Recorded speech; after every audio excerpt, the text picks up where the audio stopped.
Han pasado ya más de 10 años desde que el GT-R vio la luz. Un advenimiento esperado, que nos trajo un coche especial, deseado todavía hoy, una década después, con constantes evoluciones en todos los elementos mecánicos, y el motor como guinda, hasta los 570 caballos en esta generación. Este GT-R Track Edition by Nismo es fruto de esa evolución constante. ¿Pero qué tiene de especial, aparte de la estética?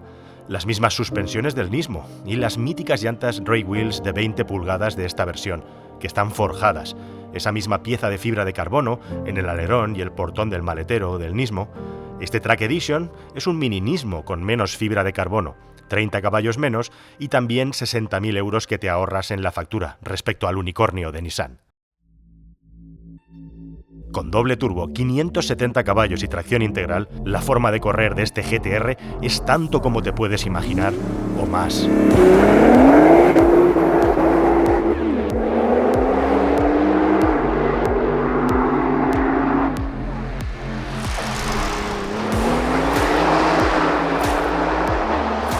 Cuando yo leía revistas de coches hace muchos años, me llamaba mucho la atención cuando probaban el 911 Turbo. Era uno de los pocos coches en los que se solía decir eso de que es un vehículo al que se le acaban las rectas. Es decir, que no tiene carretera abierta suficiente porque te comes las rectas, la distancia entre curvas se acaba demasiado rápido.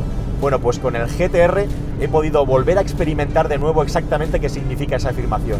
Y puedo corroborarla. Es un coche con sus 570 caballos y con su capacidad de acelerar que cuesta mucho sacarle todo el partido que tiene en una carretera abierta. Que además su tracción integral está diseñada y pensada para catapultarnos a la salida de las curvas con una capacidad de tracción y con una capacidad de dirección como hay en muy pocos coches en el mercado.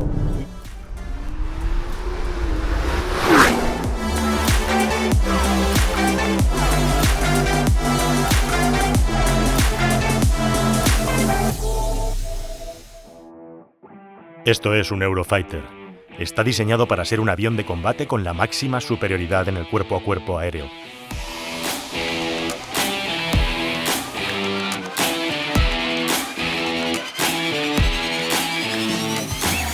Este avión tiene una potencia inusitada para un caza y un diseño aerodinámico radical que hace que su vuelo en línea recta sea muy precario.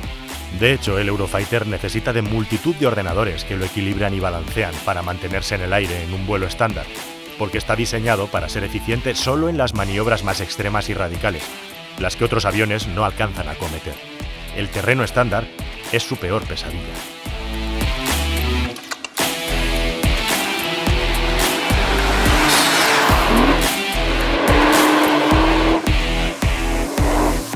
En cierta medida y salvando las distancias, con el GT-R encuentro una de esas anomalías especiales, extremas o curiosas, como ocurre con el Eurofighter, y es la forma que tiene el coche de relacionarse con el asfalto, a través de la dirección.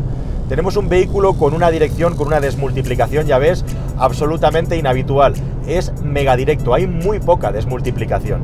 Pero es que además el coche tiene una característica, y es que lee las imperfecciones del terreno con una precisión impresionante. Es decir, que cualquier mínimo bache, cualquier mínima ondulación, sobre todo cuando hay un desnivel, hace que haya un movimiento en la carrocería e incluso en la dirección. Eso nos obliga a ir muy pendientes de lo que ocurre en el volante cuando vamos rápido, porque podemos llevarnos una sorpresa, y es que el coche tiende a intentar llevarnos por donde no es la dirección correcta. Pero es ese nerviosismo precisamente el que hace al GT-R un coche absolutamente extraordinario y excepcional en conducción deportiva. Además de hacerlo especialmente ágil, extraordinariamente ágil a través de una dirección que comunica como pocas, como un coche de carreras prácticamente, tenemos una salida de curva y una calibración en ese sentido brutal.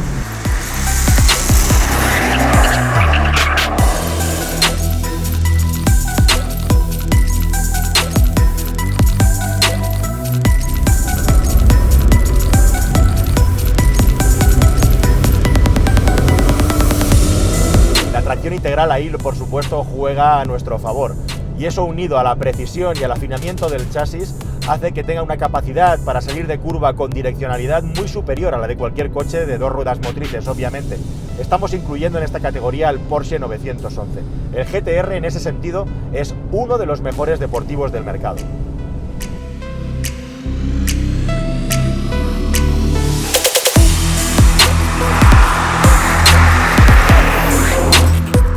Track Edition vainismo sale de las curvas como una auténtica catapulta.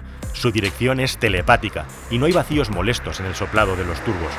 Los neumáticos Dunlop Sport Max GT600 son de lo máximo que puedes encontrar, aunque el coche ha caído en nuestras manos con estas ruedas en estado de semi-slick, y aún así nos hemos quedado boquiabiertos por el paso por curva que tiene y la forma de tracción, incluso en situaciones absolutamente desfavorables, con el suelo helado y en algunos casos incluso con nieve. Merece la pena detenerse un poco en esto. Nada detiene a esta bestia. Su sistema de tracción integral lo es todo. Una imagen vale más que 1000 palabras. Acelerar en menos de 3 segundos en el 0 a 100 está al alcance de unos pocos. Pero realmente lo que impresiona es cómo entra y sale de las curvas para su tamaño, fuera de un circuito, su terreno natural y para el que está pensado. Una cosa que sorprende al ver los datos técnicos del GTR y que se corrobora al volante es la aerodinámica que tiene. Tiene unas formas peculiares, con un CX de 0.26. Es un coche con una configuración especial, con un tamaño bastante curioso. Muy ancho, bajo y además bastante largo, más de 4,7 metros. El hecho de tener el motor delante y la tracción a las 4 ruedas no impide que tengamos 4 plazas, las traseras algo más grande de lo habitual para un vehículo de este tipo, y desde luego por supuesto más que los biplazas deportivos, y un maletero decente para meter un par de maletas. Eso hace además con un CX 0.26 excepcional para un coche con tantas aperturas aerodinámicas y para un vehículo de estas características que tenga una capacidad de aceleración impresionante incluso a alta velocidad. Con una punta de 315 km por hora, incluso a más de 200 km por hora, sigue acelerando de una manera absolutamente posesa.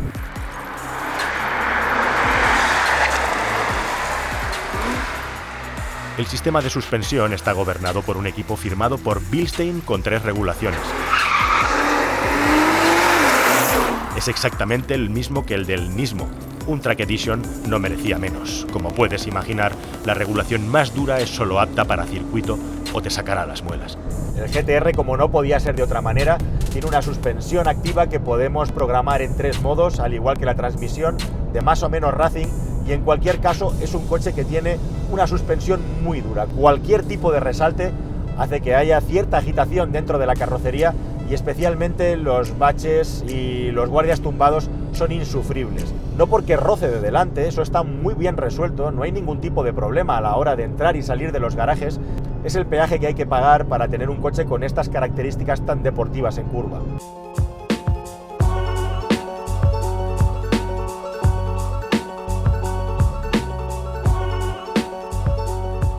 El interior huye de los lujos y muestra una espartana funcionalidad japonesa, aunque ahora hay un recubrimiento de cuero, discreto pero muy agradable. La legendaria consola central y el modo de información Racing es un espectáculo visual tan legendario, valga la redundancia, como los Skyline de los que deriva. Hay piel e inserciones con la leyenda Track Edition repartidas por el interior. Y las plazas traseras visualmente son más grandes de lo que realmente son físicamente. Desplazar el asiento es un suplicio, hay que usar una ruleta para ir bajando lastimeramente, y tampoco hay memoria. Desde luego no está pensado para llevar gente atrás. Mejor sin duda sentarse delante y conducir, o ir de copy, si te atreves.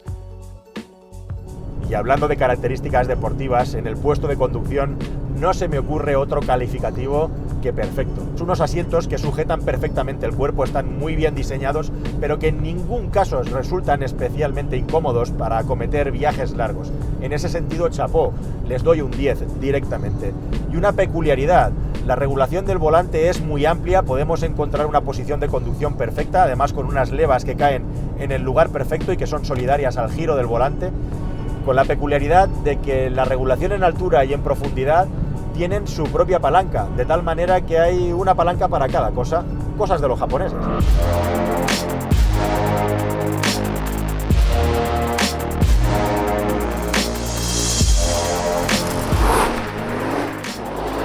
Como curiosidad, el número 23 está homologado y en japonés los números 2, ni y 3, san, forman eso, el nombre de la marca. El diseño del GTR me parece apasionante. Hay muy pocos coches con este tipo de proporciones y gracias a eso, un pequeño o un niño podría ir detrás. Además, cuenta con un maletero de 315 litros, muy generoso para lo habitual en este tipo de coches.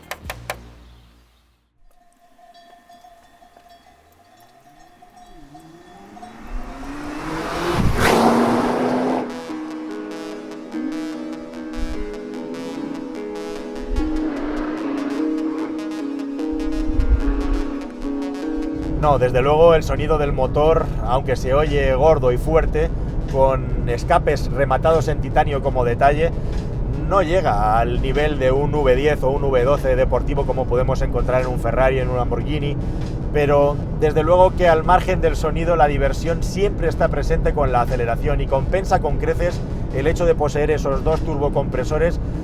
Ese pequeño detalle que algunos considerarán sacrílego ya llegados a este punto de que el coche no aúlle convenientemente a la hora de acelerar. Desde luego mal no suena, ¿no os parece?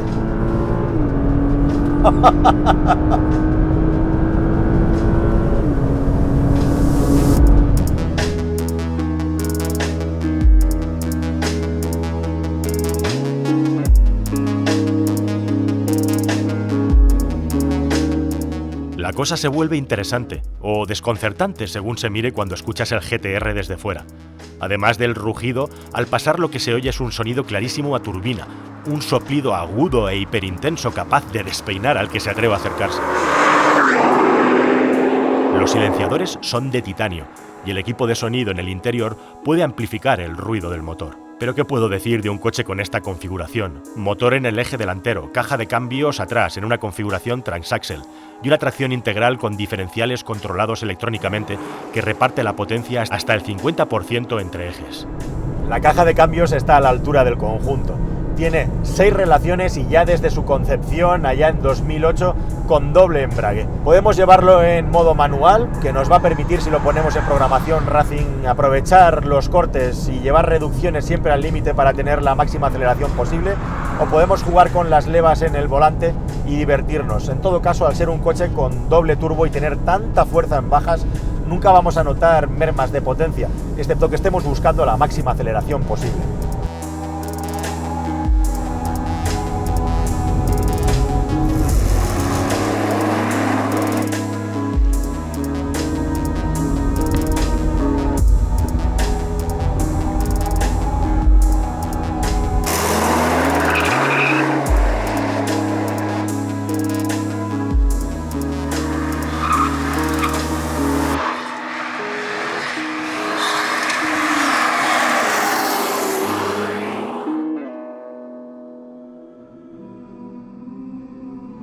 El espectáculo continúa cuando abres el capó del GTR. Es evidente que hay un trabajo y especial cuidado en el detalle de la colocación y los elementos, entre los que sobresale el motor. Un motor que viene además rubricado uno a uno, con la firma del técnico especialista que revisa su funcionamiento en el taller donde se montan los GTR. Nissan se ha tomado muy en serio la fabricación de este coche, como no podía ser de otra manera. La línea de montaje y especialmente el laboratorio de motores tiene el aroma de un centro de trabajo artesanal, donde se mezclan el mimo y el cuidado de hacer las cosas a mano con la precisión milimétrica, casi podríamos decir obsesiva, con la que los japoneses emprenden cualquier aventura de este tipo.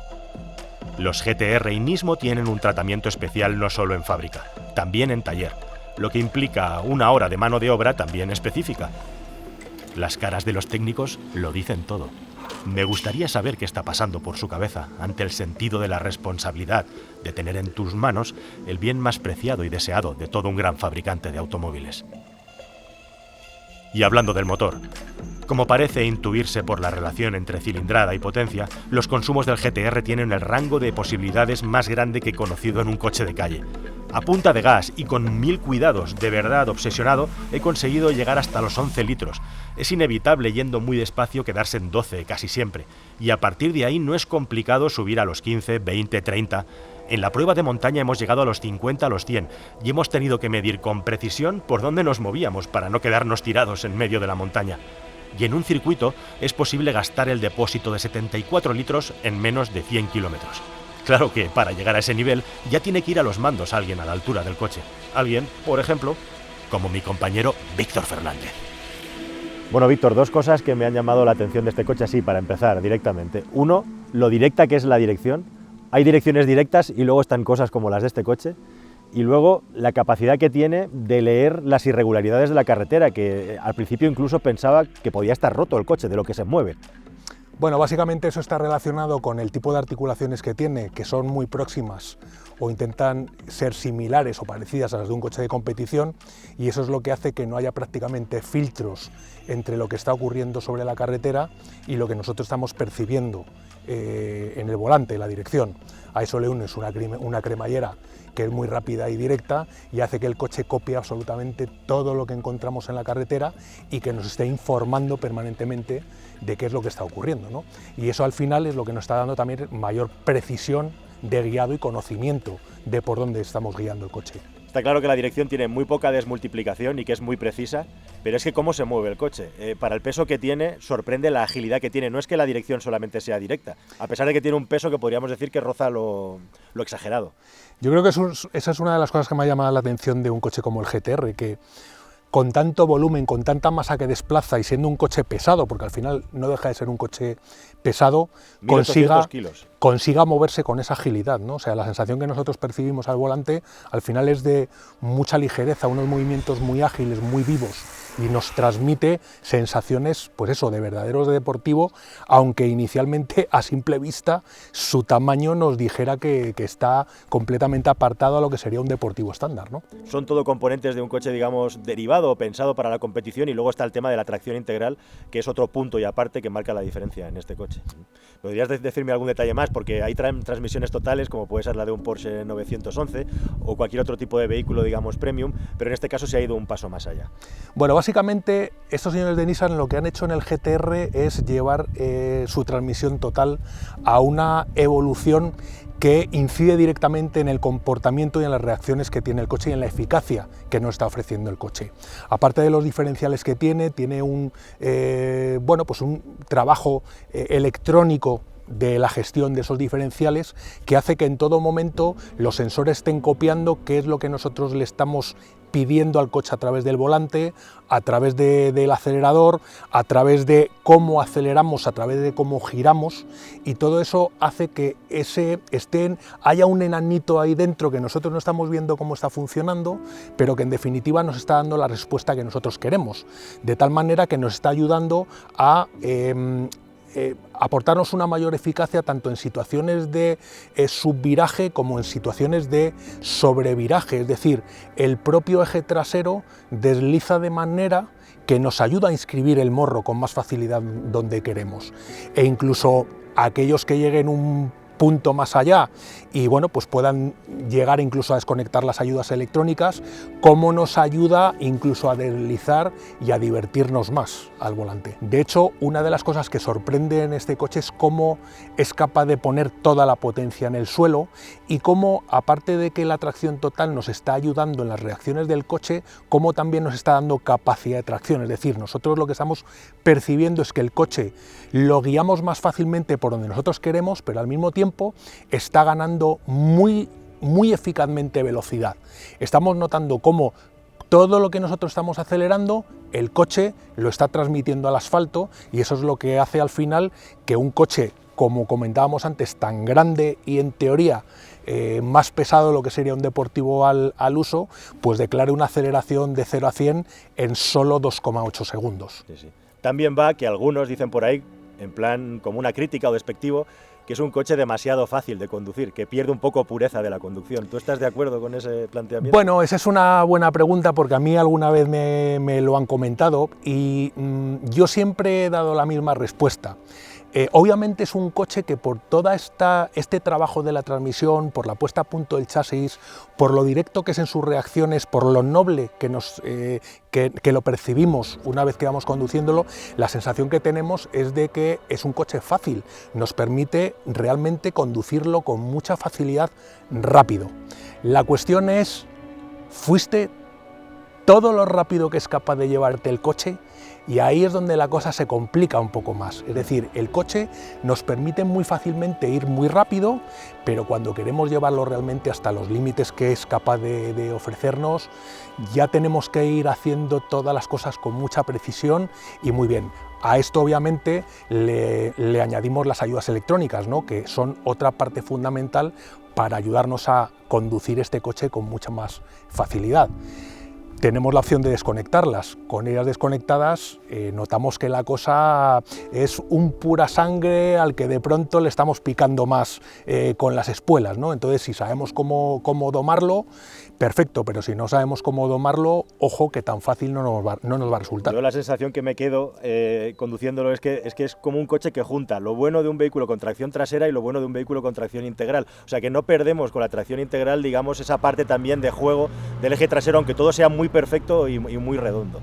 Bueno, al final sigue teniendo reacciones más de coche de tracción total, sí, aunque el eje trasero, por esa gestión electrónica también puesta a punto que tiene sobre el diferencial trasero, también nos esté ayudando a redondear la curva y nos esté dando un punto de sobreviraje o de deslizamiento del eje trasero que nos está ayudando a colocar el coche más fácilmente donde queremos y, llegado a ese extremo, también, bueno, pues a un punto más de diversión.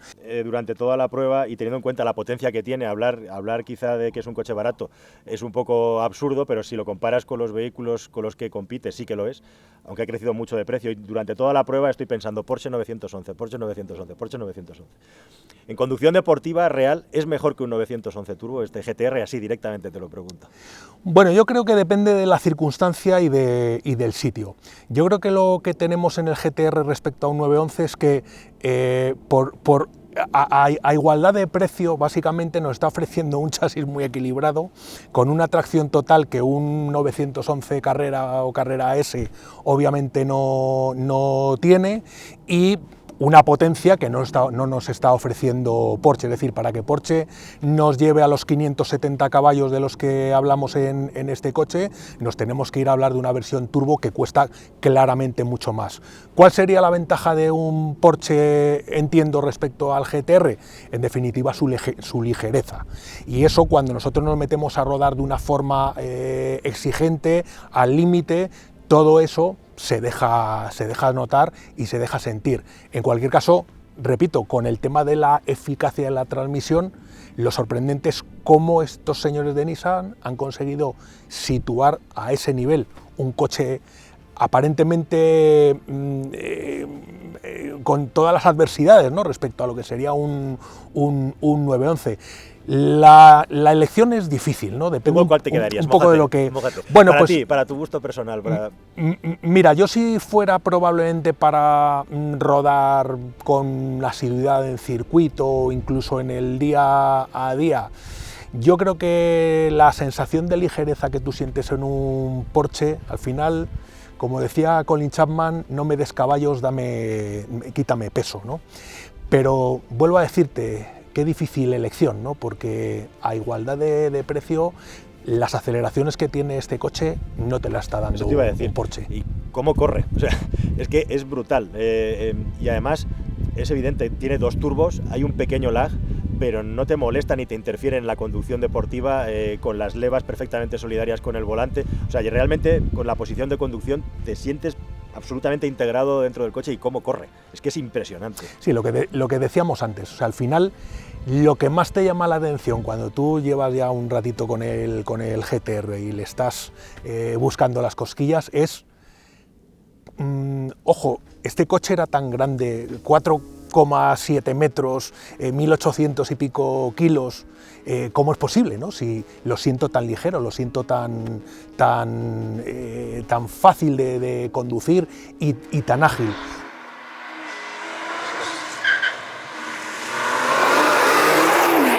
Por ejemplo, te diría que probablemente en una carretera, en un puerto de montaña, con un 911, esa ligereza nos lleve a divertirnos más que con un GTR.